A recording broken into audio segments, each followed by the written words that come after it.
جو میرے آقا علیہ الصلوۃ والسلام نے اپنی انگلیوں سے ایک جو معجزہ دکھایا تھا، میں چاہتا ہوں ناظرین کو بھی سنائیے۔ اچھا، یہ جو معجزہ ہے اس میں دو چیزیں عرض کروں گا۔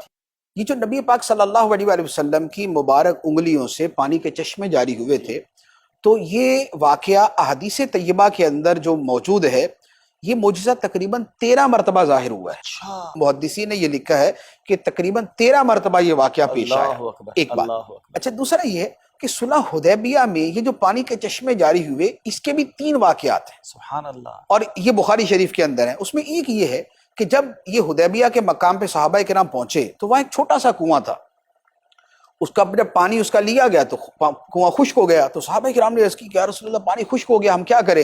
تو نبی پاک صلی اللہ علیہ وآلہ وسلم نے اپنا تیر لیا اور تیر کو جو ہے آپ نے پانی کے اندر پھینک دیا، جو نیچے اس کا یعنی پیندہ تھا اس میں پھینک دیا۔ بس وہ تیر جیسے ہی جا کے لگا، وہاں سے پانی ابلنا شروع ہو گیا اللہ، اور وہ کنواں جو ہے وہ بھر گیا، اور صحابہ کرام نے اس سے پھر سارا پانی بھرا اور اپنی ضرورتوں کو پورا کیا۔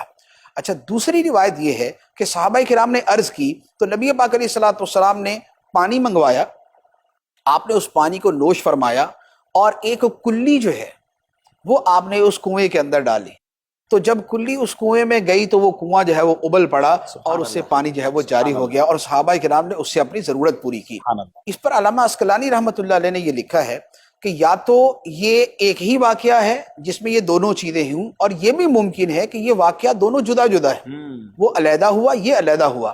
اب اس کے ساتھ وہ تیسرا واقعہ ہے جس کی طرف آپ نے اشارہ کیا کہ صحابہ کرام نے عرض کی یا رسول اللہ صلی اللہ علیہ وسلم پانی ختم ہو گیا ہے، ہم نے وضو کرنا ہے، بعض نے غسل کرنا ہے، سواریوں نے پانی پینا ہے، ہم نے پانی پینا ہے، آٹا گوندنا ہے، یہ ساری چیزیں ہیں۔ تو نبی پاک علیہ الصلوۃ والسلام نے پانی جمع کیا اور وہ تھوڑا سا ایک پیالے کے برابر پانی ہوا یا مشکیزے کے اندر تھوڑا سا ہوا، تو نبی پاک صلی اللہ علیہ وآلہ وسلم نے اس میں اپنی مبارک ہاتھ جو ہے وہ رکھا۔ جب آپ نے اپنا دستے مبارک رکھا تو آپ کی یہ گھائیاں جسے کہتے ہیں، 2 انگلیوں کی درمیانی جگہ جو ہے، یہاں سے پانی کے چشمے جاری ہو گئے۔ اللہ، تو یوں پانی کا چشمہ جاری ہوا اور وہ پانی جو ہے وہ اس سے ابلنا شروع ہوا۔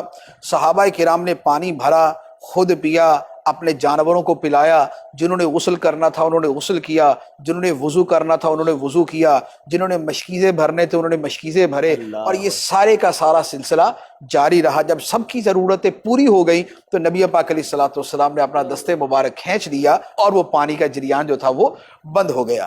حضرت انس رضی اللہ تعالیٰ عنہ سے ایک جگہ سوال ہوا، بخاری کی روایت ہے، مسلم شریف میں بھی ہے، کہ آپ لوگ کتنے تھے کہ جنہوں نے اس تھوڑے سے پانی سے اور نبی پاک علیہ الصلوۃ والسلام کے دستے مبارک کی اس نہر رواں سے فیض یاب ہوئے تھے، وہ کتنے افراد تھے؟ واہ، تو انہوں نے جواب دیا کہ تھے تو ہم 1400، اور ایک روایت میں کہ تھے تو ہم 1500، لیکن اگر 1,00,000 بھی ہوتے تو نبی پاک علیہ الصلوۃ والسلام کے دستے مبارک کا جو فیضان جاری ہوا تھا وہ اس 1,00,000 کو بھی کفایت۔ سبحان اللہ، سبحان اللہ۔